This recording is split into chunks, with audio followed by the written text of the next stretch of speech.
ഞങ്ങൾ താഴത്തേക്ക് പോന്നിട്ട് ഞങ്ങൾ ഫുഡൊക്കെ കഴിച്ചിട്ടാ, പക്ഷേ ആ വീഡിയോസ് ഒന്നും എടുക്കാനായിട്ട് ഞങ്ങൾക്ക് പറ്റിയില്ല. അങ്ങനെ പിന്നെ ഹൈപ്പർ മാർക്കറ്റിലേക്ക് പോയി. എൻ്റെ പൊന്നേ, ക്യൂ കണ്ട മക്കളെ, ബില്ലടിക്കാൻ വേണ്ടിയുള്ള ക്യൂ ആണ് ഈ കാണുന്നത്. ഇത് നമുക്ക് ലുലു ഹൈപ്പർ മാർക്കറ്റിലേക്ക് കയറാൻ നിൽക്കണ ക്യൂ.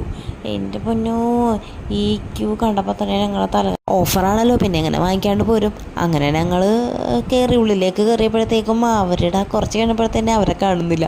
അങ്ങനെ ഞാൻ അവരെ തപ്പിയ ഇറക്കം അവരെ കണ്ടുപിട്ടിട്ട് ഞങ്ങൾ കണ്ട സാധനങ്ങളെല്ലാം ഞങ്ങൾ പിറക്കിയെടുത്ത്. പാത്രങ്ങളായാലും നോൺ സ്റ്റിക്കിൻ്റെ ആയാലും എല്ലാത്തിനും ഓഫർ ഉണ്ടായിരുന്നു. എല്ലാതും എങ്ങനെ വാങ്ങിക്കാൻ കഴിയണ്ടേ, എന്തൊരു തിരക്കാണ്. കുഞ്ഞുങ്ങളായിട്ടൊക്കെ പോയിട്ട് മടുത്തു പോയി. ഇനി കുഞ്ഞുങ്ങളായിട്ടൊന്നും പോക്ക് നടക്കൂല എന്നും പറഞ്ഞ് ഞങ്ങൾ പിന്നെ ബില്ലടിക്കാനുള്ള ഇതിലേക്ക് പോയി. പിന്നെ പൊന്നേ, ബില്ലടിക്കാൻ നിൽക്കണ ക്യൂ ആണ് ഈ കാണുന്നത്. അങ്ങനെ ഞങ്ങൾ ബില്ലൊക്കെ അടിച്ച് ബില്ലടിക്കണം. അതിൻ്റെ വീഡിയോസൊന്നും എടുക്കാൻ പറ്റിയില്ല. അപ്പം എത്രയുള്ളൂ. Tata, bye, see U.